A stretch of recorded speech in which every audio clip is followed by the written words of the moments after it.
Yashodanandana Radhijanarandana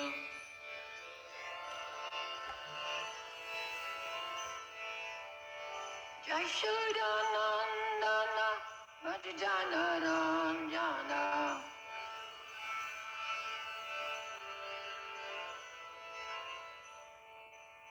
Yamunatira Vanachari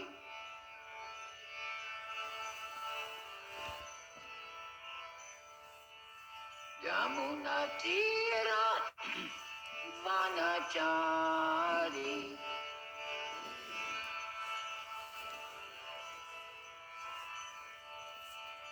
Jayanatha Madhava Kunja Vihari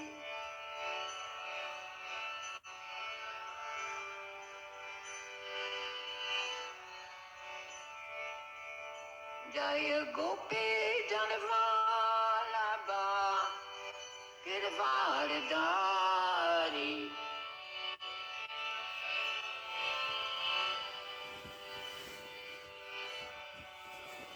Jaya Gopi Janavalabha Girivardhari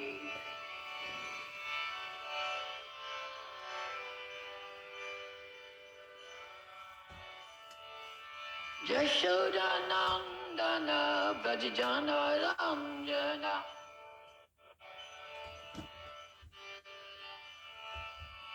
Yashodanandana Brajajana Ramjana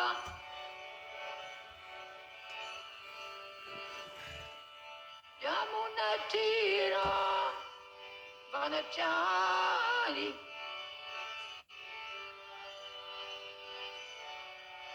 Yamunatira Vanachari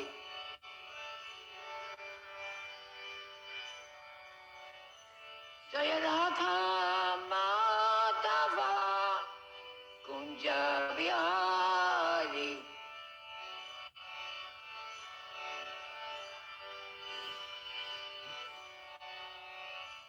Jaya Radha Madhava Kunja Vihari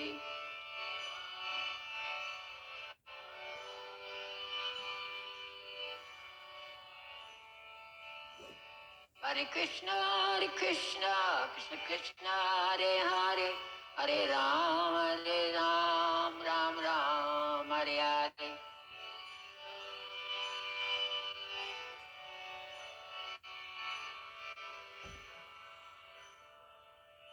Hare Krishna, Krishna Krishna, Hare Hare, Hare Ram, Ram Ram, Hare Hare.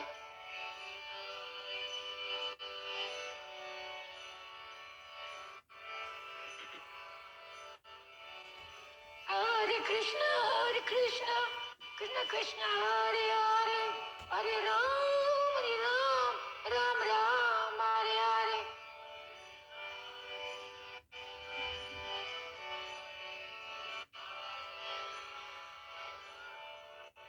Hare Krishna, Krishna Krishna, Hare Hare, Hare Ram, Ram Ram, Hare Hare.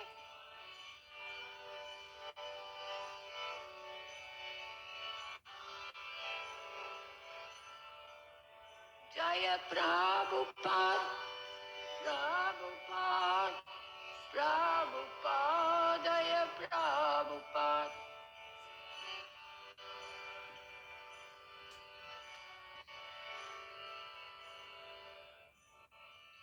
Jaya Prabhupada, Jai Prabhupada, Prabhupada, Jai Prabhupada.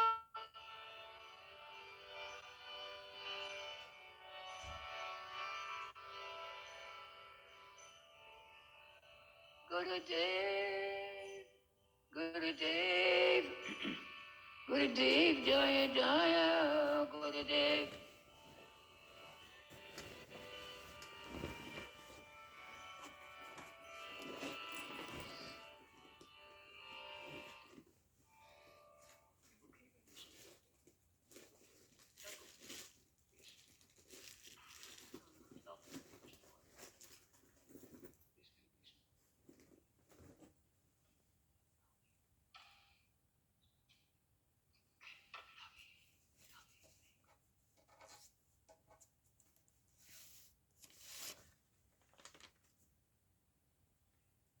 So we're reading from Srimad Bhagavatam, first canto, sixth chapter, and today we're looking at verse 27.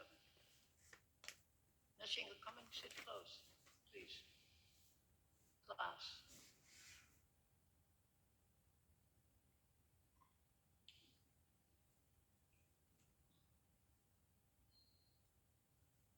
Evam Krishna Mate Brahman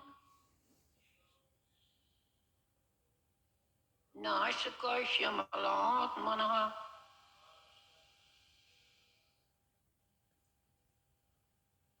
Kalaha Pradura Bhutkale Tadi Saudamaniyata Evam Krishna Mate Brahman Nashakashyamalat Manaha Kalaha Pradura Bhutkale Tadi Saudamaniyata Evam Krishna Mate Brahman Nashaktashyamalatmanaha Kala Pradurabhutkale Tadi Chaudamani Yata. Someone else, please.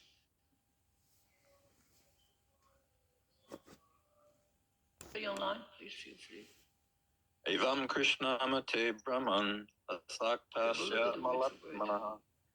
Evam, thus, Krishna Matahe, one who is fully absorbed in thinking of Krishna, Brahman, or Vyasadeva. I guess they don't share. Not Asaktasya, of one who is attached. Yeah, it seems to be a conversation. Of one who's completely free from all material dirt. Kalaha, death. Pradarabhut, become visible. Kale, in the course of time. Tadit, lightning. Sodam, money. Illuminating. Yata, as it is.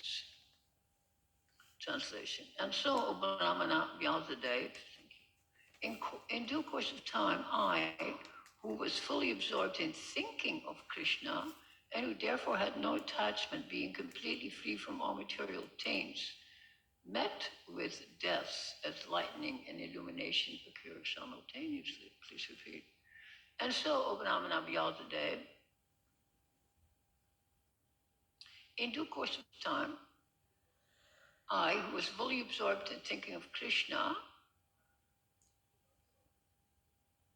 and who therefore had no attachments, being completely freed from all material taints, met with death, as lightning and illumination occur simultaneously. Purport by Prabhupada. To be fully absorbed in the thought of Krishna means clearance of material dirts or hankering. As a very rich man has no hankering for small petty things, so also a devotee of Lord Krishna was guaranteed to pass on to the kingdom of God, where life is eternal, fully cognizant and blissful, naturally has no hankering for petty material things, which are like dolls or shadows of the reality and are without permanent value. That is the sign of spiritually enriched persons. And in due course of time, when a pure devotee is completely prepared, all of a sudden the change of body occurs, which is commonly called death. And for the pure devotee, such a change takes place exactly like lightning, and illumination follows simultaneously. That is to say, a devotee simultaneously changes his material body and develops a spiritual body by the will of the Supreme. Even before death, a pure devotee has no material affection, due to his body's being spiritualized like red hot iron in contact with fire. Om Gyana Timirandishna, Gyanandina, Shilakaya, Chakshirumalitam Dinam, Tasmai Sri Guru Namaha. It's a very incredible verse. I was last Saturday when I gave the talk, I was speaking about how this information, very foundational. It tells you exactly the black and white of Krishna consciousness in a very cryptic form, very cryptic. And it is directly related to it. This is not abstract philosophy or theology. This is the narrative of Narada Muni, who is telling his story, his kahani, to Vyasadeva. He's encouraging him to become enthusiastic about speaking about the Supreme Personality of Godhead.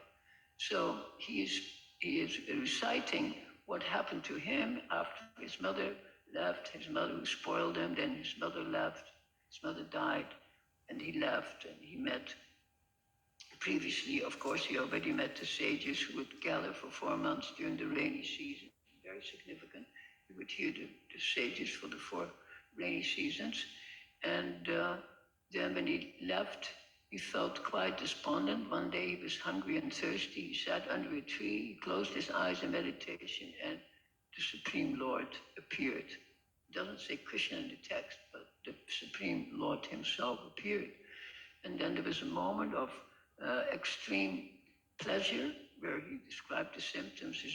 All his bodily hairs were standing on end. He was trembling. He was completely in ecstasy. And then it disappeared. And then, of course, he felt great despondency. And it was not until much later that Krishna himself spoke to him and said, in this lifetime you will not see me again, but next lifetime you and I will be together. So what he did the rest of the time, it says, it's described in this purport, he was fully absorbed in thoughts of Krishna, and Prabhupada says it means clearance of material dirts or hankering. So that was the position of Narada Muni. After his darshan of Krishna, he was completely absorbed in going towards Krishna himself. So Jaggovind, did you want to listen? Okay, that's good. I just want to make sure that you're not completely absorbed in your iPhone. So it's very interesting that this should have happened like this. It doesn't say how old he was when he left the body. He was 5 years old when his mother died, but he wandered around. He was completely free from dirt and hankering. So what is the difference? What would anybody say? What's the difference between dirt and hankering? What's the difference? Give us a very small definition. Dirt and hankering. The 2 phrases Prabhupada uses.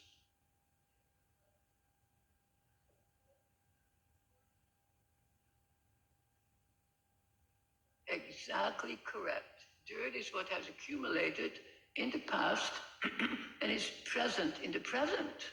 And hankering is what has not yet happened. So that's exactly, so he is, you can say, he is en route to Goloka Vrindavan. He's en route, he's going. He's free from dirt, and free from hankering, but he is hankering nevertheless to meet with his final destiny, which of course is Krishna himself. And it is described here as death, which came simultaneously, I want you to pay attention to these phrases, simultaneous as lightning and illumination. So we might say, what's the difference between lightning and illumination? So we might see lightning as a streak of light, like a thunderbolt, suddenly, achanak, because it says he suddenly left his body, achanak. And then immediately there was illumination. And here it is pointed out, Prabhupada says, it's interesting that he says, an illumination followed simultaneously, and that he puts follows, because then of course it's simultaneous, but it also has a sequence. Often, so I've been thinking about that sentence for a while. There was actually no sequence, but it appeared like a sequence Because in our world, everything is sequential. Everything is sequential. Nothing is sudden. And that's why we always say the spiritual world is time is conspicuous by its absence in the spiritual world. There is no time. So we can say, then how do events take place? And of course, events take place in a timeless dimension. And that is the difference between the three-dimensional realm and the four-dimensional realm. There's no time.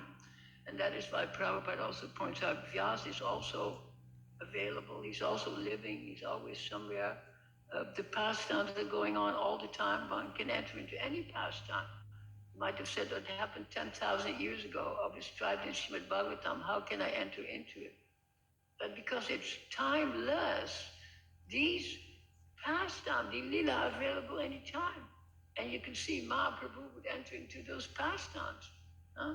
I've mentioned it, I don't know how many times, Mahaprabhu's account of when he fell unconscious as he was watching the deity then enter into a pastime, and then the devotees woke him up. They're worried he's going to die when he falls unconscious, the heart is not beating. And then he said, why you wake me up? He says, I was just standing in the chamber with Radha and Krishna having their pastimes, and now you brought me back to this earthly, paradise or whatever it is, desh, not paradise. That's, of course, where the word paradise comes from. It's called paradesha. Para means, what does para mean? Narishinga? Para means high. What is high? Yeah. What is high? And desha means field or place. So the word paradise, I remember first hearing the word. I remember exactly when I first learned the word paradise. I was 10 years old. My father and mother, they had 8 children. My mother would get sick all the time, and then we would be sent out to live with some family member or neighbor, wouldn't be any mother. And where we were sent at one time, a few blocks from our home, was a lady whose house was filled with stuffed birds.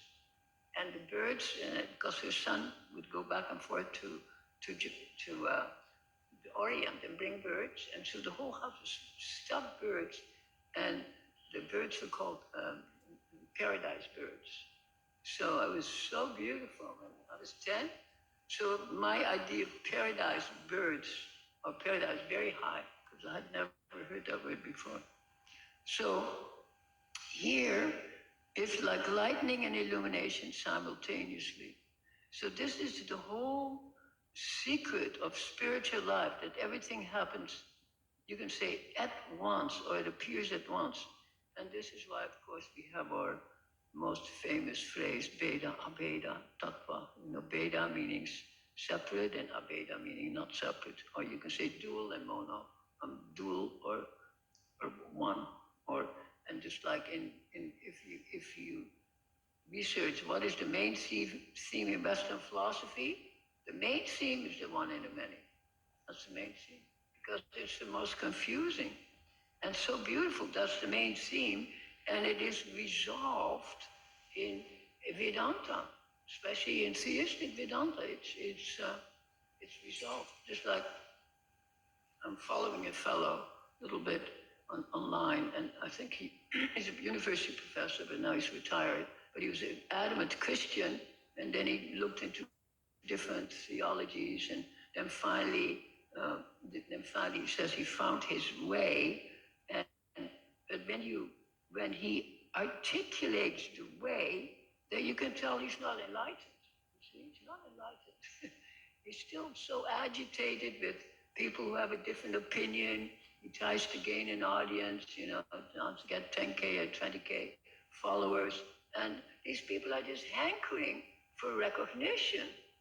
But so I write to him now and then, try to set him straight, and I'm one of his top contributors. Actually, often I win the top prize for engaging with him. And not always because I agree with him, but I try to educate this man to a higher level, and that's Vedanta. And many people, even educated people, are not aware of Vedanta. They're not aware of it. Now, there was Parliament of Religion in 1892 in London, Parliament of Religion, and so many famous Indian theologians and saints, they came to that conference, and they gave so much knowledge, and it had a very high effect on Western thinking. So some of these ideas were brought in, and this is like, 140 years ago or so. But and some scientists took to that turn towards Vedanta, and they had a much better understanding of, let's say, physics, like especially in quantum physics. And I wanted to mention quantum physics today because today is the appearance day of Bhaktisiddhanta, not Bhaktisiddhanta, Bhakti Swarup Damodar, and he was a personal friend of mine. He was born, I think, 1934. He's from Manipur. I still wear, you might have noticed, I wear a Manipur dress. I've been wearing Manipur dress for 45 years. I went to visit him in Manipur.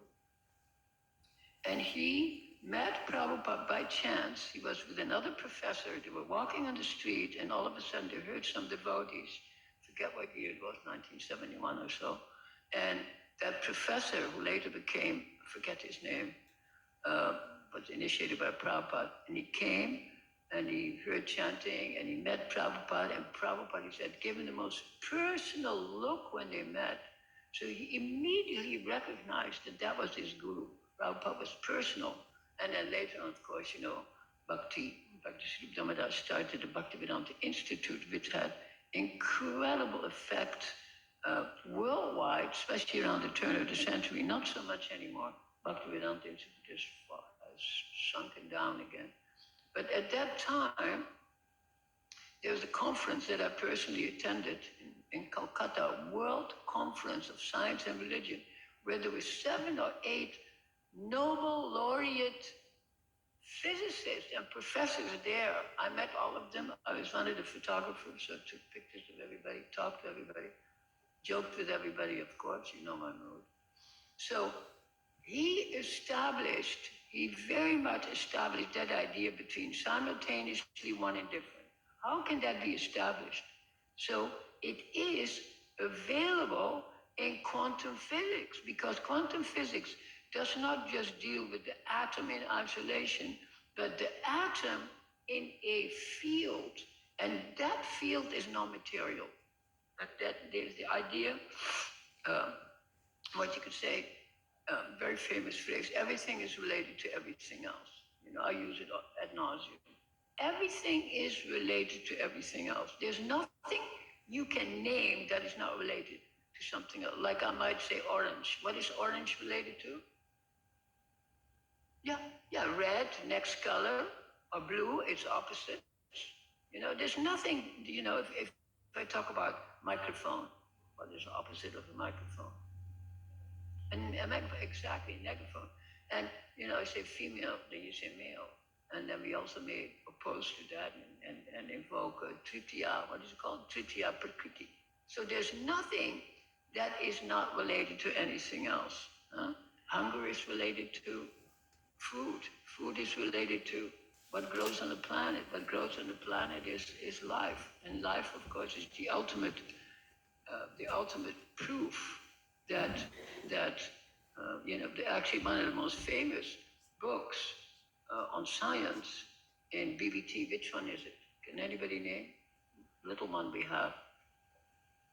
Life comes from life. No, life comes from life. Most significant. And that's a conversation between Prabhupada and Bhakti Swarup Damodar. Very incredible, very small, and you can read it. Life comes from life. And that is the whole idea. In you can say non-spiritual or non-deistic science, they have to consider consciousness, because how can you consider consciousness? Consciousness is higher than intelligence, but generally material scientists consider the mind, your brain, they include the brain. The brain, although it's just a substance, objects, so they consider that if they do acknowledge consciousness, which they must, and they say it's an epiphenomenon of matter. And we say, of course, exactly the opposite. Matter is an epiphenomenon of consciousness. So this is one of the main sentences I wrote down today. But this is the main thing. It's turning the light around 180 degrees. Matter is an epiphenomenon of consciousness. And here, Narada Muni is eliminating this phenomenon of consciousness. There was no dirt in his mind, and there was no hankering. Because anything related to matter is, like we saying, it's time infused, past, present, and future. And it's always hankering for the past, hankering for the future. It's very seldom that it's in the present. That's why we have, who was it, the Beatles singing, Be Here Now. Forget who's singing it. Be Here Now. That became very phenomenal because in the 60s, people were waking up a little bit, not just because they were taking LSD, but also because they were becoming informed with Eastern philosophy. There were so many books came on the market. So many scientists then became very much aware of that. One of my friends from Eugene, I used to live in Eugene for some time. What's his name again? Can't think of his name right now. But he's a physicist, theoretical physicist, and he gives thousands of talks on consciousness. Consciousness, the missing link.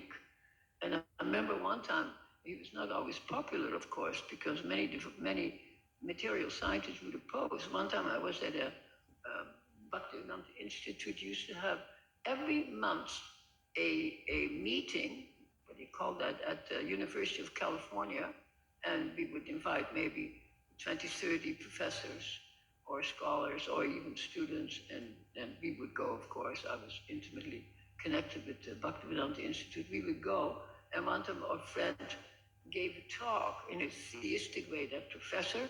They booed him out. He couldn't even speak because he was promoting theism.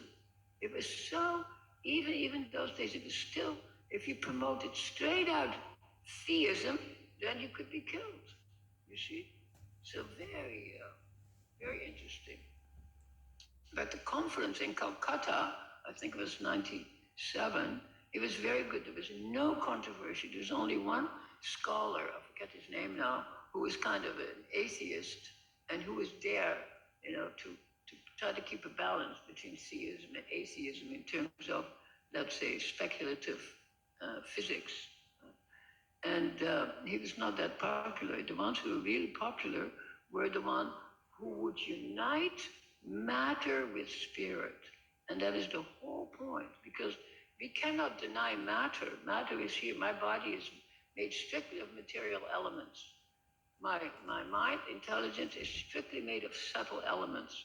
Everything we eat is a material substance. I was thinking the other day, something we say matter, but everything I eat, every leaf, it's material substance, and we eat it. I was thinking, what living entity can I eat that's not a living entity that I have to kill? Can you think of anything? Belief? That's a very good idea. That's a part of the solution, that you take the leaf, you don't kill the tree. Yes. And I was thinking of two other items. Honey is not a living entity, and milk is not a living entity per se. Exactly. You can eat it. And most of all, the sages, what did they do? They live on air. They breathe air. So the ether and the first element, the ether, plus the second element, the air, are amenable foodstuff for enlightened human beings. Very incredible. But I was thinking of honey and milk, and of course you are. That's why we are mostly vegan. We don't exploit. So and most vegans don't take honey. You see what I mean? So these are all controversial things, and we don't have to get into it. But the point is that Narada Muni rose above everything that is material. after his darshan with the Thakur, and he became completely focused on self-realization with the capital S, and he was completely successful. And then simultaneously, because we say Veda, Abeda, Tapa, Achincha. So the word Achincha is the most important. Here, Prabhupada is trying to unpack it a little by saying uh, the exact lightning and illumination follows simultaneously. Either it follows or it's simultaneously or it's contiguous. We say contiguous, but it's because we don't really have the language to describe it. And the language to describe it is only beta, beta, and achincha. It's actually indescribable because it never happens. It happens only in the Turiya, in the fourth dimension. It doesn't happen here, you see. So, very incredible. And then Prabhupada's last sentence is very good. He says, even before death, a pure devotee has no material affection due to his body's being spiritualized like a red hot iron in contact with fire. So if you have a red hot iron that is placed in fire, we call that has become fire, has the same potency of fire. Of course, if you leave it in, if you take it out, a piece of iron, and after maybe a few hours or so, it will lose its potency, but it has the potency to set anything on fire. And that is the point. So these teachings that we are getting from Srila Prabhupada is like red hot iron that is in contact with fire. And the fire here is very interesting. In the first line, it says, Evam Krishnamati Brahman. Now this word Brahman actually, I didn't have time to really research it deeply, but Brahman actually refers to Brahman, not to Brahmin, because Brahman in Sanskrit is spelled in a different way. At the long A is different. So I will research a little bit further, but Brahman means the absolute truth in a non-personal form. It's a non-personal form. So Narada Muni entered into this simultaneously like the red hot iron. The iron is not the fire itself, but it has all the features of the fire. What does Prabhupada say? It has has all the features and functions, but it is different in its ultimate, you can say, being, of course, because the fire is going perpetually, but the red hot iron, unless it's in contact, there's no effect of it the minute it goes out. So most living entities in the material world are not in touch with that fire, even though they have the potential of iron that could be enlightened and becoming in contact with the Absolute. So the entire teachings of the Srimad Bhagavatam are to wake us up to the reality. Where do I want to be? Outside? Do I want to be in samsara, the fire of materiality, or do I want to be in the fire of spirituality? And that's the question. So we choose. And of course, most of people on the planet are not even aware that there should be a choice to be made. It's the guru, the teacher, the sage. It can be just an author or so that awakens you. Suddenly you say, there's something higher than this life. And then you might believe in incarnation or you believe in heaven or hell. But you start to understand that you are the Atman. The English word soul is not that good. But that you are the Atman in relation to the Paramatma. And that's why we have that famous verse, Dvau Suparna. What does Suparna mean? Suparna means wing, two wings. So Dvau Suparna, two winged birds are sitting together on a tree. One, from the Upanishad, is described as eating all the fruits and eating the leaves, you see. Not eating the tree, it's eating the leaves. Eating the leaves and the fruit, and the other one is sitting waiting for you. So when that one who gives up eating and so on, like Narada Muni, and he looked towards the Paramatma, and it was also described that he's meditating on Paramatma. It doesn't say Krishna. As a matter of fact, the word Krishna is virtually never mentioned in any verse in the entire Bhagavatam, unless it refers to the historic Krishna and talks about Krishna as the mother Yashoda. It's always called Bhagavan or the Supreme or Padam Brahman. Is it time? I can't say what you say. Yeah, of course. Yeah, no, not. It's rare. It's not many verses.